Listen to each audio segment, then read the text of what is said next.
Ovoz qolgani yo'q, shuning uchun chidab turasizlar. Sababi hozirgina biz O'zbekiston terma jamoasi bilan Kolumbiya o'rtasidagi o'yinni jonli ravishda ko'rib mehmonxonaga keldik. Hozirda biz Meksikadamiz. Va bitta narsani tushunib yetdim, muxlislik qilish bilan muxlis bo'lishi o'rtasidagi farq juda ham katta ekan. Kolumbiya o'zini uyda o'ynadi. Stadion 80 mingta full house deyilar ekan bu narsa. Stadion to'la kolumbiyaliklar bo'ldi. Biz har xil joyda o'tirib qoldik, fan klub alohida va o'zi bilet xarid qilib kelgan odamlar alohida o'tirib qolishdi. Biz qancha baqirsak ham ovozimiz chiqqani yo'q. Sababi nimaga? Chunki ular baqirishdan tinmadi.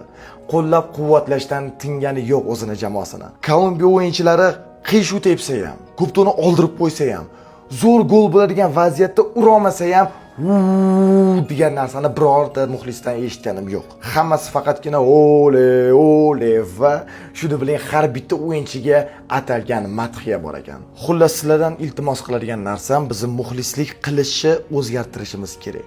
O'zbekiston terma jamoasi jahon chempionatiga chiqqanidan boshlab to o'zini birinchi o'yinigacha faqatgina qo'llab-quvvatlab poddershkada bo'ldik va birinchi o'yinida ozgina mag'lubiyatga uchragandan keyin ijtimoiy tarmoqlarda heyt ko'payib ketdi. Biz qaytangi shu birinchi o'yinigacha bo'lgan qo'llab-quvvatlashni 2x ga ko'paytirishimiz kerak emasmi?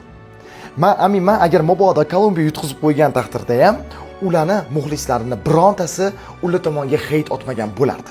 Bu to'g'ri muxlislik qilishdan dalolat. Qaytaniga O'zbekiston terma jamoasi Kolumbiyaga bitta gol urganda ularning muxlislari stadionni prosta titratib yubordi. To'g'ri ma'noda rostdan stadion titradi. Ularni qo'llab-quvvatlashidan. Xullas bu bizani eng birinchi jahon chempionatimizdagi eng birinchi o'yinni o'zi edi xolos.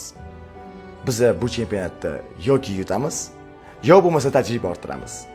Biz bo'lsa hammamiz birgalikda to'g'ri muxlislik qilishdan to'xtamasligimiz kerak.